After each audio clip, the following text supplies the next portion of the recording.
Hey, patrol members.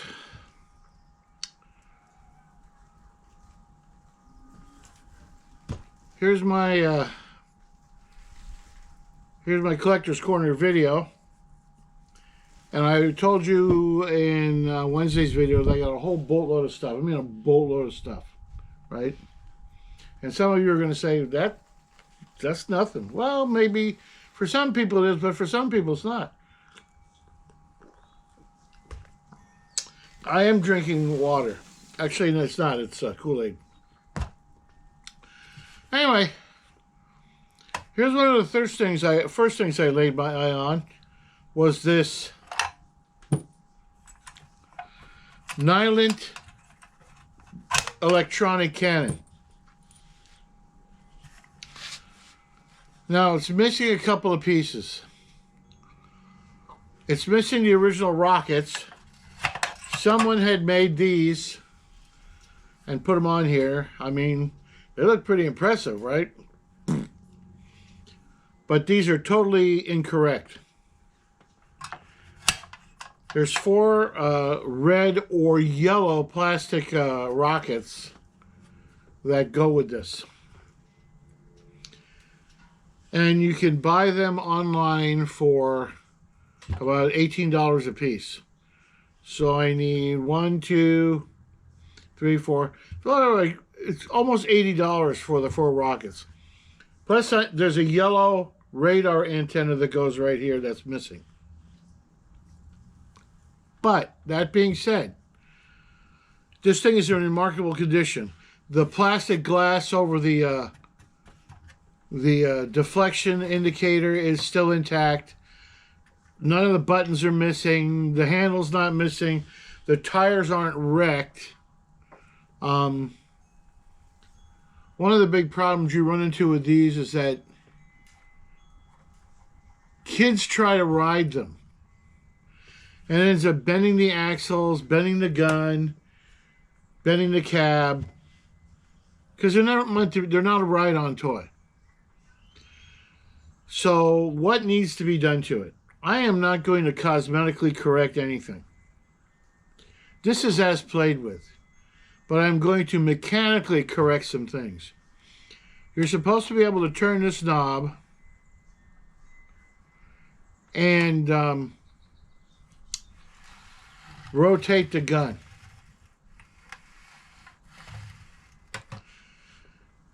And by pushing the buttons, you can get the gun to raise and depress. And then this button is the fire button. There is an electromagnet in here that releases a spring after it's set and fires the gun. I'm going to get that all working. You can see underneath that everything is still there. The original instructions, the battery box is intact. It's not all corroded away inside. I'm sure that this model is later because there's a guy on YouTube who has completely restored one of these. And it is not identical to this. This has parts on it and assembly features the other one doesn't have. So there you have it. The Nylint electronic cannon. So we're gonna get that rolling. But it's gonna take a little while. I have other things, other fish to fry. We're going on to simple things.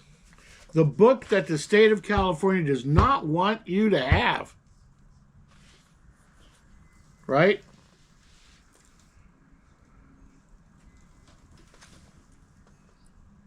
I don't even know who made it.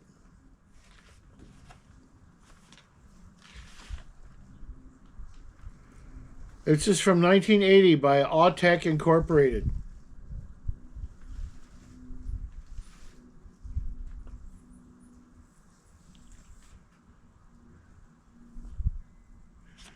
Are you ready? You probably saw it on the back. How to bypass emission controls. on Chevrolet, Pontiac, Buick, Oldsmobile, Cadillac, Chevrolet, and GMC light trucks and vans from 1971 to 1977. For cooler, smoother running, restored starting, improved starting, acceleration, smoother idle, and longer engine life. Restore your performance and mileage that the emission controls have robbed.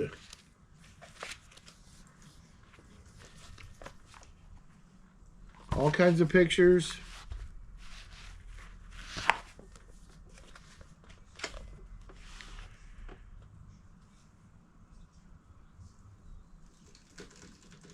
Okay, so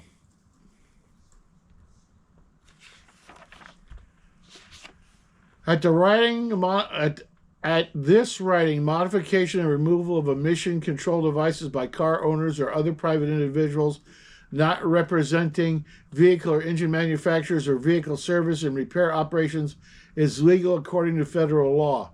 However, certain states count removal or tampering with vehicle emissions control systems against state agency regulations or state statutes where the vehicle is operated or intended to be operated on public roads. The authors, publishers, and distributors in no way advocate the utilization of the methods described herein to violate applicable state laws or regulations where they in fact exist. The authors, publishers, and distributors limit all legal liabilities in locations where emissions control modification and removal is counter to state agency regulations or state laws.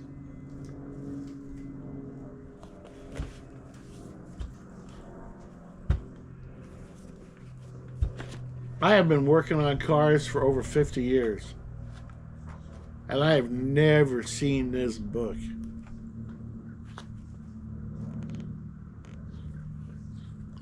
How to remove it on the V. This tells you how to remove the smog equipment on my Jeep. Because the engine for the 1970 Jeep is a GM engine, GM V6.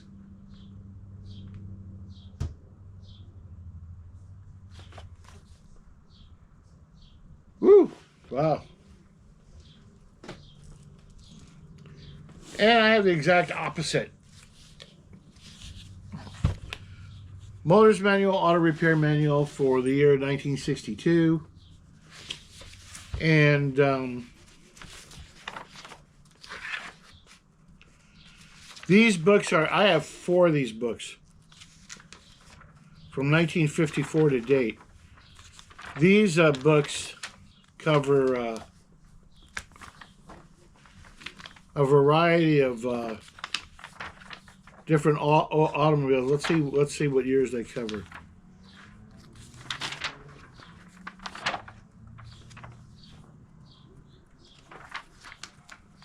I'm still on the train. Here we go.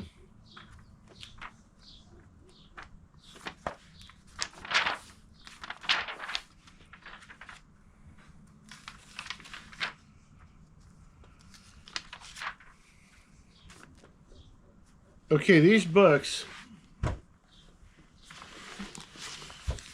have comprehensive data inside them on tune-up and specifications on most American-made vehicles from 1953 to 1962. All right?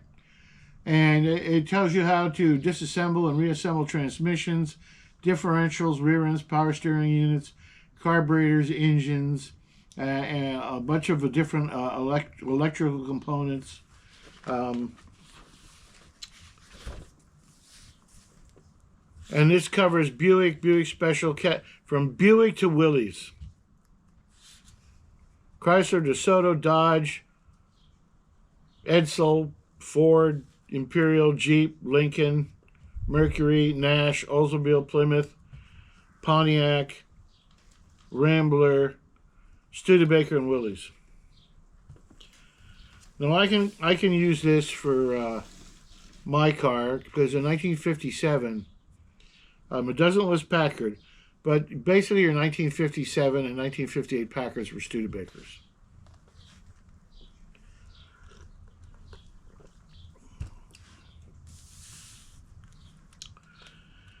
And it covers a boatload of automatic transmissions: flight, pitch, dual path, triple turbine, twin turbine, hydromatic, power glide, torque flight, mile-o-matic, Ford-o-matic, cruise-o-matic, turbo drive, twin range, Merc-o-matic, hydromatic, flash-o-matic, Borg-Warner, flight-o-matic. I mean,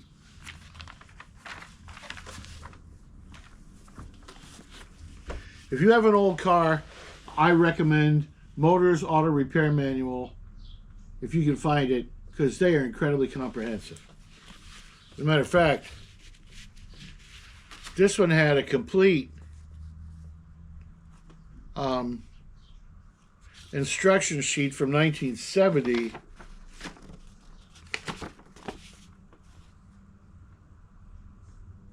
on the Rochester 4-barrel carburetor. And I'm talking about, it tells you how to do everything on that carburetor. Oh my God, someone's calling me. Call for you, darling. No, I don't want to talk to him because I'm doing this. I'm here with you guys. Let's speed this up a bit. So you have your antique car, right?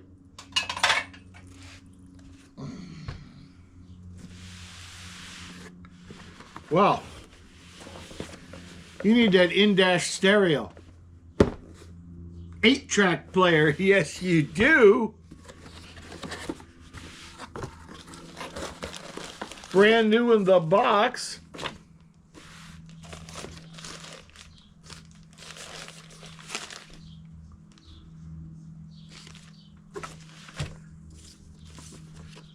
With the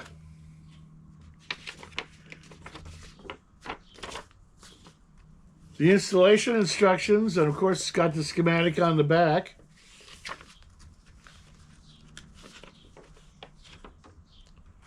Tells you how to hook everything up.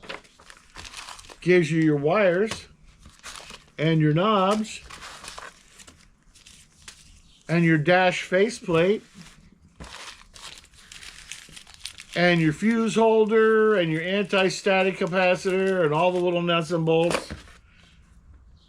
And whatever the hell this thing is.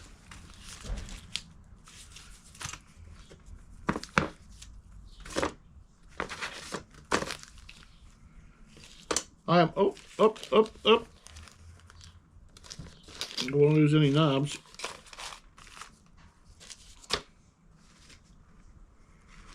It's never been connected.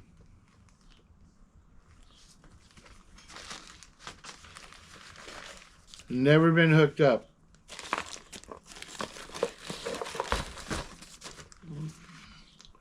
Model DID 1010. Solid state. Here's the scary part. It doesn't tell you who made it. It's made in Japan.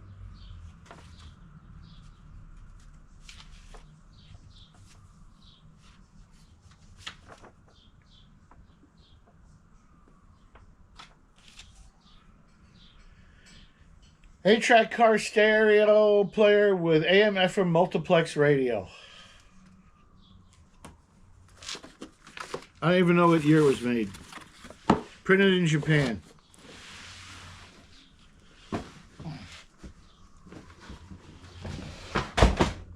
Oh, dropped a book. That's from one estate sale. I got this sealed beam lantern that the batteries cost $25 for, and virtually impossible to get. Everybody's out of stock on them. But there's a guy on eBay who makes an adapter you can slide in here, and it takes regular lantern batteries. So I'm hitting him up soon.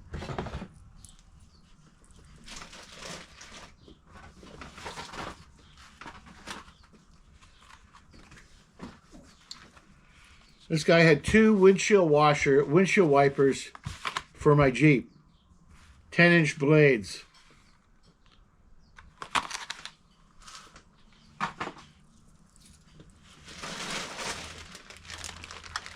More goodies.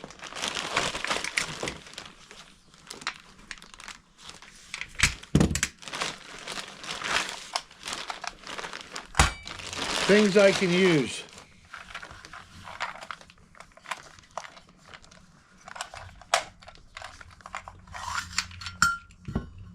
This small socket set.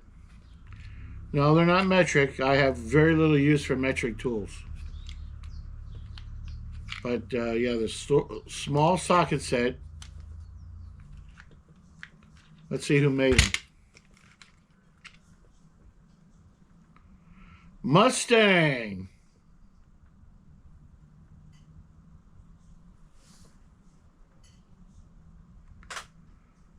.5/16.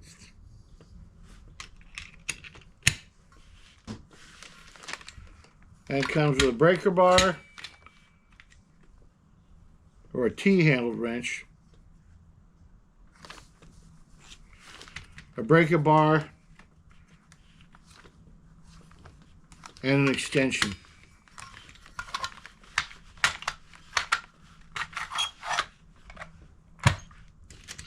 Really small pair of, they're not really channel locks, but these are Craftsman. Little grippy pliers.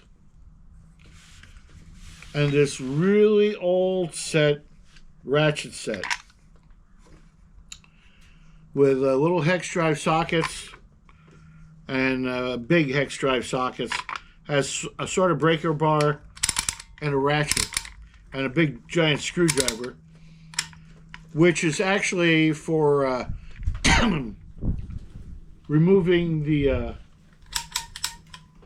working on your steering, on your drag link.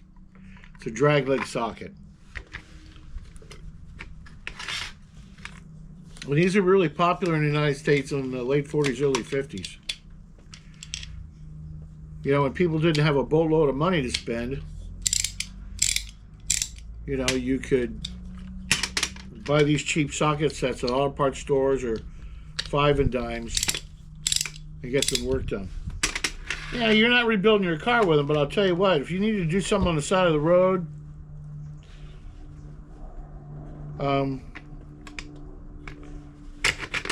let's see who made these.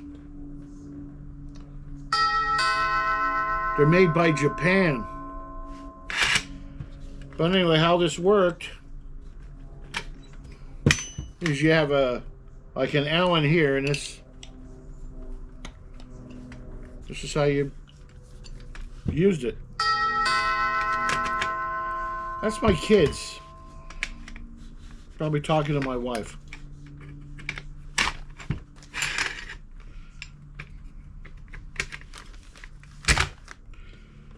And that just hangs on the wall.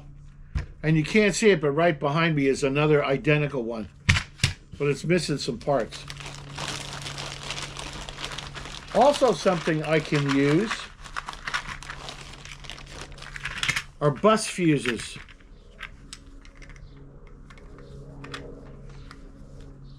Modern cars don't take these, but I have several older cars. These glass fuses. And I have 20 amp.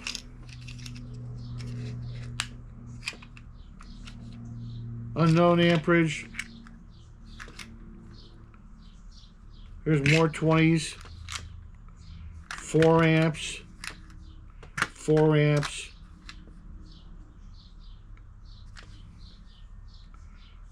14 amps. And 30 amps. The 4 amp fuses are most likely what go in that old radio. And last but not least, this, I'm sure, complete military first aid kit.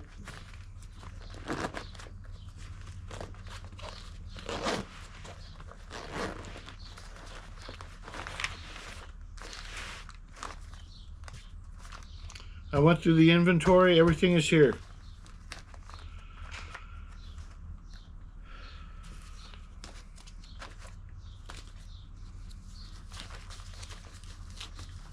So, I don't know what I'm going to put this in. I have pretty comprehensive first aid kits and everything. I'll probably mount this in my M38A1 somewhere.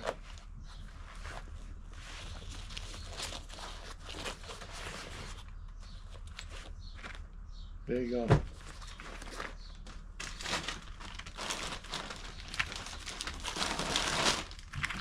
Let's get crack-a-lack in here. I don't want this thing to be 2 hours long.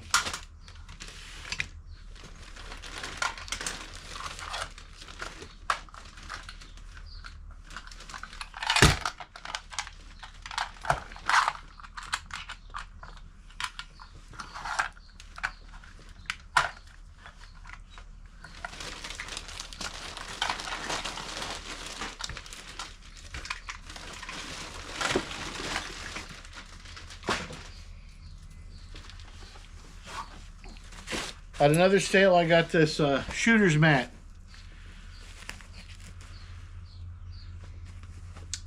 This unfolds, lays out, and you can use this to lie on the ground, or you can put it on a tabletop surface to shoot off of.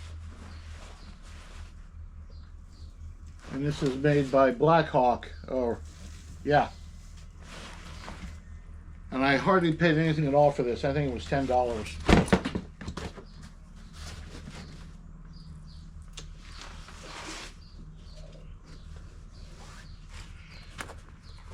I got these little electronic flares. If your car breaks down, you can stick them on the back. You can stick them on the roof. They're magnetic.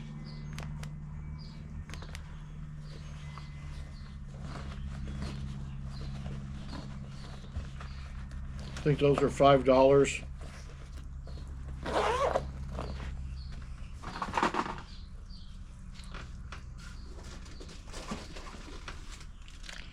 I got this little set of files for a couple of dollars.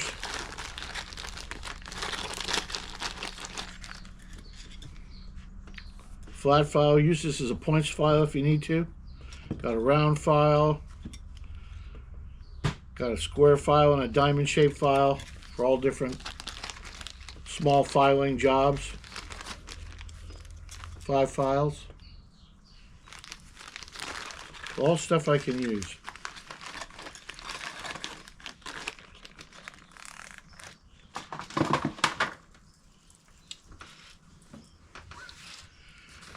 I have a set of roll pin punches. If you've ever had to get a roll pin out of something, these punches are designed for roll pins. They have a round ball that goes into the punch, that goes into the pin, and then there's a stepped shoulder that you can drive against. I didn't even know these existed until I saw these at the yard sale. And I would rather have them and not need them than need them and not have them. Roll pin punches. I can't remember what I paid for it. But I don't think anything here was more than... All these little things are like $5 a piece. This.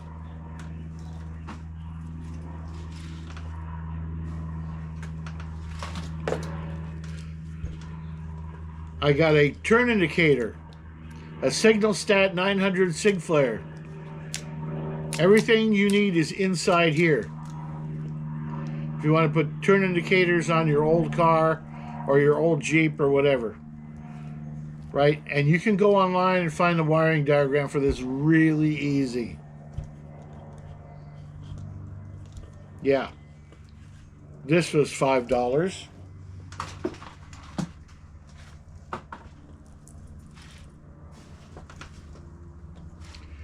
This was $10. This is a universal flare wrench.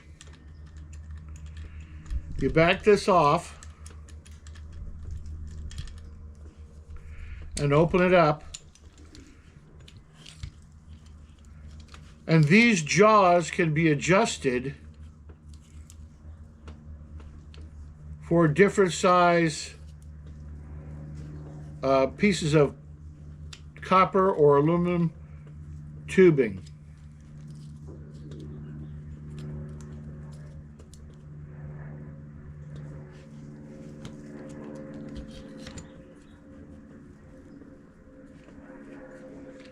And just close it together, tighten it down, and flare your tubing.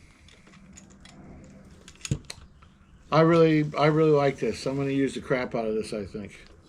Made by Papco.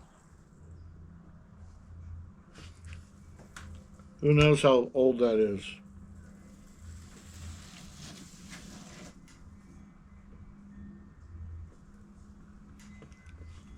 Wait a minute.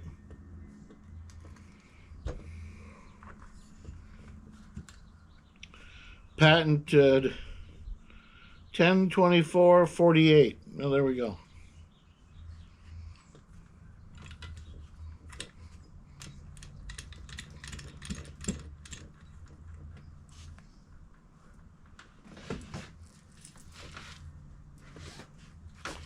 Got this cool little weather radio. Here's all the attachments to charge it.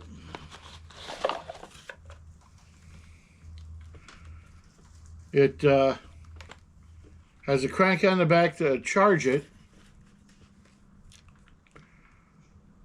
It's telling me its battery is low right now.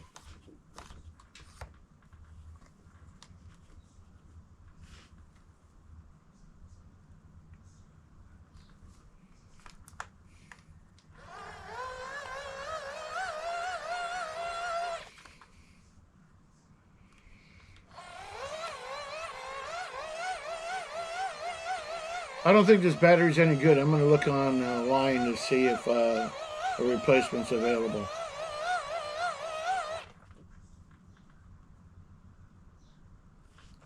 Let's see how much juice we have. 50s to lower 60s. Southwest winds around 15 miles an hour in the evening. Friday, sunny. Okay, I need to charge it.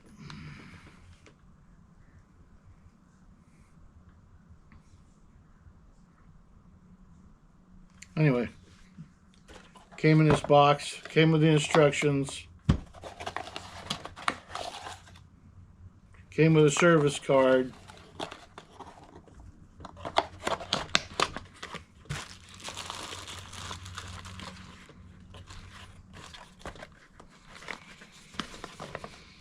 Ambient weather, adventure emergency radio. I think this is $1.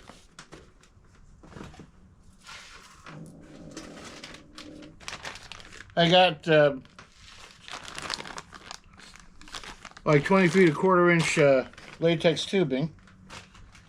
I don't know what to use it for, but you know, I got it.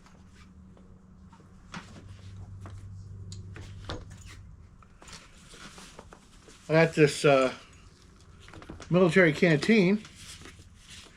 It's really nice. This pouch is actually for water purification tablets. I don't think this is actual U.S. issue. It's just supposed to look like a military canteen. The military makes a very similar canteen, but the canteen is soft. This is hard. It says U.S. on it.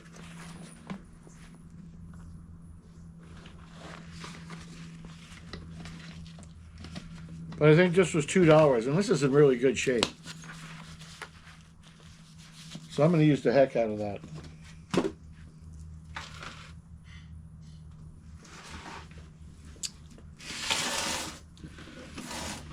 Now for some really cool stuff. I got this lantern. So how it works is inside this is about 30 feet of wire with little lights. Ooh, I'm sorry, that hurt. You can see here little lights. Now it does work. I'm not going to unstring all these lights. That takes a while. And then I have to wind them back up. But there's a plug in here you plug it into. And this turns it on, and this checks your battery. And right now I have 100% battery. And you just leave it out here in the sun, and it turns on. Light will not turn on until the USB plug on string is moved into the USB power port. See insert for more info. There is no insert. And this is called M-Powered. Mpowered.com. Designed in New York City. Made in China. With lithium-ion batteries. And it's really bright. This will light up the inside of a pop-up or a tent, no problem. You can also charge your phone with it. I really like this. As a matter of fact, I'm going to put it over here so it charges up. Now, I got this for $5. This Coleman stove. It had a 5-year warranty in 2004. So yes, it is out of warranty.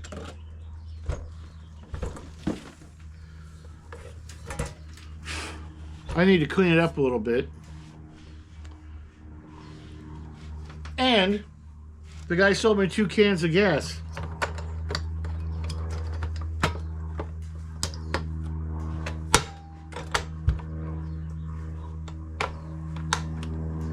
And there you go. It works.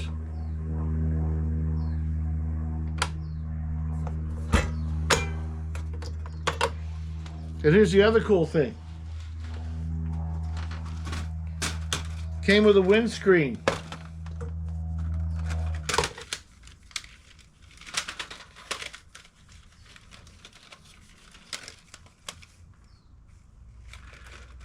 That didn't sound good. There it goes. I was hearing an airplane, and all of a sudden, I couldn't hear the engine anymore.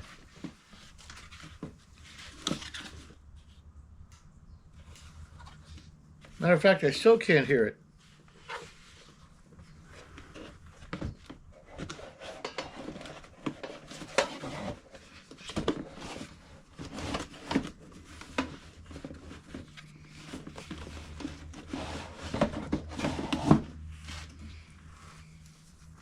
Let's just see if this fits.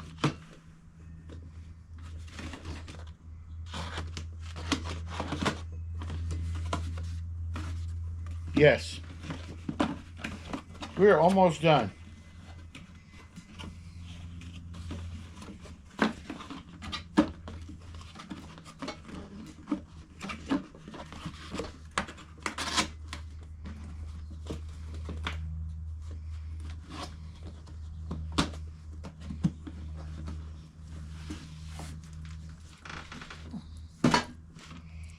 And here's the gas.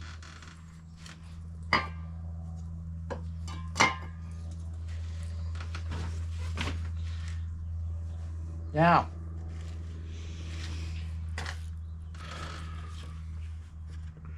this is a solid plastic orange training pistol by a company called Asp. And I got this for $15. And these normally retail, well, I'm just saying. It was made by a company named Asp. This is a non-firing, non-gun. It is solid plastic. See, there's no bore, right? And this is for training. But I did get this holster made by RCS for next to nothing. Let's put it this way. I got it for less than 10% of what it's actually worth. More like 5% of its value. And this is for a 1911. I'm very lucky to be able to get this. And I got this really nice 511 range bag. at the same estate sale. There's all these zipper pockets on the inside and outside, elastic pockets right here, Velcro pocket in the front.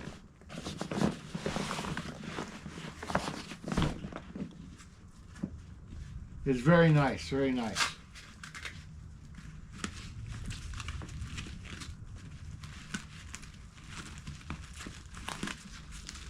Look at that. Very nice.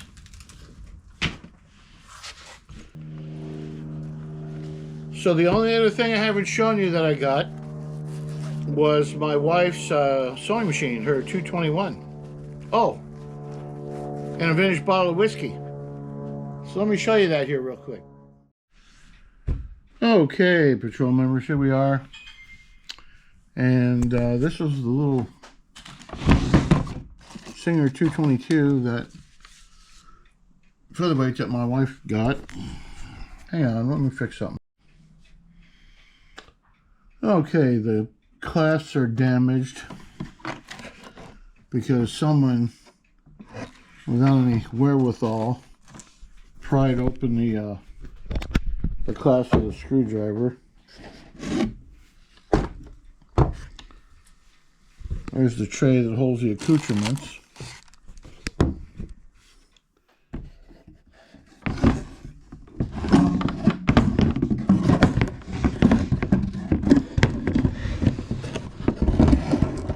Oh, here is the actual sewing machine, and it's in pretty good shape.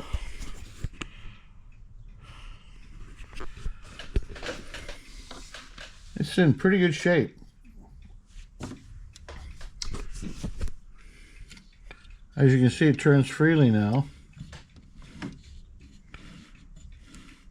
It didn't when we got it. I had to oil in here, oil this all up, and under here, this had thread jammed in it, the bobbin housing. And I got it free, and we are free and easy here. And we got this Jim Beam Collector's Edition, Volume 11.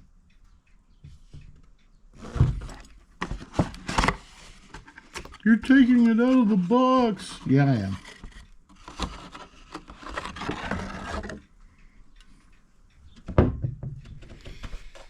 Beam's Choice. 80 proof, 8.5 years old, 4/5 of a quart, Kentucky straight bourbon whiskey. And it has a little history of James Lockhart. I guess he's the guy who designed the artwork that went into the bottle. And can you read that?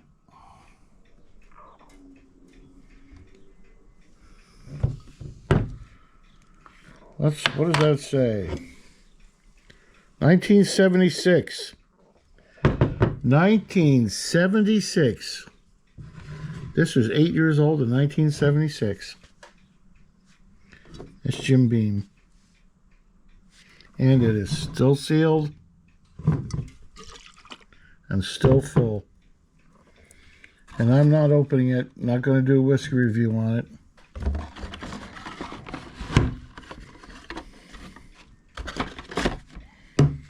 There you go. And last but not least, a Penguin ice bucket. This one is from the 40s. Actually, this is a Penguin hot cold server. You're supposed to be able to serve hot and cold things in it. If it's Bakelite and steel, it is from the 1940s. If it is wooden furniture and is aluminum inside, it's from the 50s. And if these are plastic and the inside is plastic also, it's from the 60s. But we've got Bakelite, stainless steel, so that means it's from the 40s.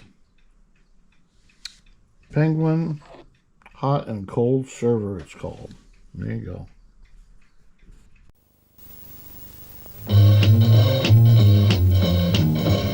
What a day, feeling swell. Hey, say, Mr. Shell, let's do the town on Shell. I'm with you, Sammy. Well, hop right in. We'll see the lot on Shell. I say, will you stop at the ritziest shops? We'll swing around on Shell. Got a smart tit for tat, a brawly in that. I must have a flower in my lapel. There goes my horse, last round the course, but I've got my shirt on Shell. Just made the show with a minute to go. You're always there on Shell. Keep going well, keep going Shell. You can be sure of Shell. Keep going well, keep going Shell. You can be sure